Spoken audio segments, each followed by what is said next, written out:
గెలిపే లక్ష్యంగా మనందరం కూడా అడుగులు వేయాలి. మనకు పోటీగా ఉన్నది అబద్ధాలు చెప్పేవాళ్ళు, మోసాలు చెప్పేవాళ్ళు, అవలీలగా కుట్రలు చేసే కూటమి మనకు ప్రత్యర్థులుగా ఉన్నారు. ప్రజలకు మంచి చేసిన చరిత్ర లేని చెడ్డ వాళ్ళందరూ కూడా ఏకమైన పరిస్థితులు కనిపిస్తా ఉన్నాయి. ఈ చంద్రబాబు బృందానికి ప్రజలకు అన్యాయం చేయటంలో, నమ్మించి ప్రజలను నట్టేట ముంచడంలో ఈ పెద్ద మనిషి చంద్రబాబు నాయుడు గారికి 45 ఏళ్ల అనుభవం ఉంది. ఎందులో అనుభవం ఉంది అనంటే మోసాలు చేయడంలోనూ, అబద్ధాలు చెప్పడంలోనూ, వెన్నుపోటు పడవడంలోనూ, కుట్రలతో కుతంత్రాలలోనూ 45 ఏళ్ల అనుభవం ఉంది పెద్ద మనిషికి. మేనిఫెస్టోను ఎన్నికలు కాగానే చెత్తబుట్టలో పడేయటంలో కూడా ఈ పెద్ద మనిషికి 14 సంవత్సరాల అనుభవం ఉంది. ఎన్నికలప్పుడు మాత్రమే మేనిఫెస్టో గుర్తుకొస్తుంది, రంగురంగుల కాగితాలు గుర్తుకొస్తాయి. ఎన్నికలు అయిపోతూనే చెత్తబుట్టలో పడేస్తారు మేనిఫెస్టోను. ఈ రకంగా 14 సంవత్సరాలుగా ప్రజలను మోసం చేస్తూ వస్తున్నారు. వీరికి కుట్రలు కుతంత్రాలే కాదు, మోసాలు వెన్నుపోట్లే కాదు, అబద్ధాలతో గోబల్స్ ప్రచారమే కాదు, కుటుంబాలను చీల్చటంలో కూడా బాగా అనుభవం ఉందని చెప్పి కూడా మీరందరూ కూడా చూస్తా ఉన్నారు. మా చిన్నాన్న గారిని, మా బాబాయిని, వివేకం చిన్నాన్నను ఎవరు చంపారో, ఎవరు చంపించారో ఆయనకు, ఆ దేవుడికి, ఈ జిల్లా ప్రజలందరికీ కూడా తెలుసు.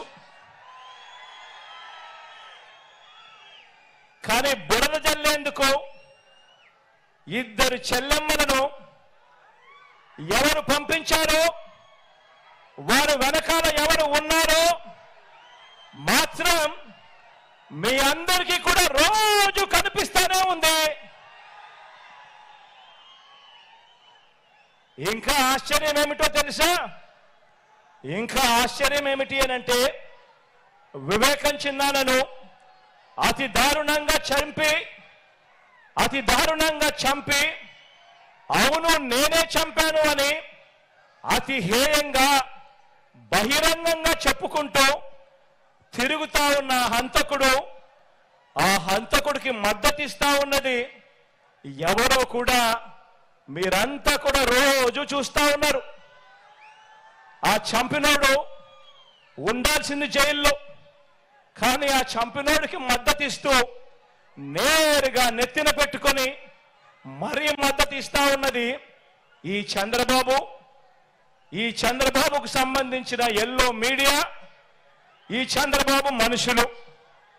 వీరి మద్దతు కోసం రాజకీయ స్వార్థంతో తప్పించిపోతా ఉన్న ఒకరిద్దరు నా వాళ్ళు. వీరంతా కూడా ఆ హంతకుడికి నిస్సిగ్గుగా ఆ హంతకుడికి మద్దతు ఇస్తున్నారు అని అంటే దీని అర్థం ఏమిటి అని చెప్పి అడుగుతా ఉన్నా. చిన్నాన్నను అన్యాయంగా ఎమ్మెల్సీ ఎన్నికల్లో ఓడించిన వారితో ఈరోజు చట్టాపట్టాలు వేసుకొని తిరుగుతున్నారు అని అంటే దాని అర్థం ఏమిటి అని అడుగుతా ఉన్నా.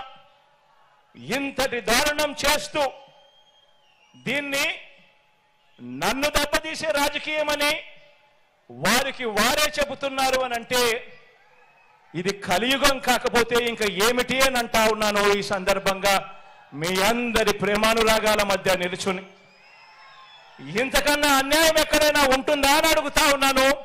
మీ అందరి ప్రేమానురాగాల మధ్య నిలుచుని ప్రజల మద్దతు లేని బాబు చేస్తా ఉన్న ఈ నీచ రాజకీయంలో ఎవరు ఎటువైపున ఉన్నా కూడా నేను మాత్రం ప్రజల పక్షమే అని చెప్పి ఈ సందర్భంగా గర్వంగా చెప్తా ఉన్నాను. ఆ దేవుడు, ఆ ప్రజలు వీరిద్దరినే నమ్ముకున్న. ధర్మాన్ని, న్యాయం, వీటి రెండింటినీ నేను నమ్ముకున్నాను. ఈ రోజున నన్ను, మనందరి ప్రభుత్వాన్ని టార్గెట్ చేస్తా ఉన్న వారికి, ప్రజలకు మంచి చేసిన చరిత్ర ఎక్కడా కూడా లేదు. మనకు వంచిన చరిత్ర ఎక్కడా కూడా కనిపించదు. మనలో తేడా గమనించమని అడుగుతా ఉన్నా. వారికి మేనిఫెస్టో అంటే ఎన్నికలప్పుడు చెత్తబుట్టలో పడేసే డాక్యుమెంట్. ఎన్నికలు అయిపోయిన తర్వాత మేనిఫెస్టో ఇచ్చి కనీసం 10% వాగ్దానాన్ని కూడా నిలబెట్టుకున్న చరిత్ర వారికి లేదు. కానీ మేనిఫెస్టోను ఒక బైబిల్గా, మేనిఫెస్టోను ఒక ఖురాన్గా, మేనిఫెస్టోను ఒక భగవద్గీతగా, ఇంత త్రికరణ శుద్ధిగా భావిస్తూ ఏకంగా మేనిఫెస్టోలో చెప్పిన హామీలు 99% వాగ్దానాలు నిలబెట్టుకున్న చరిత్ర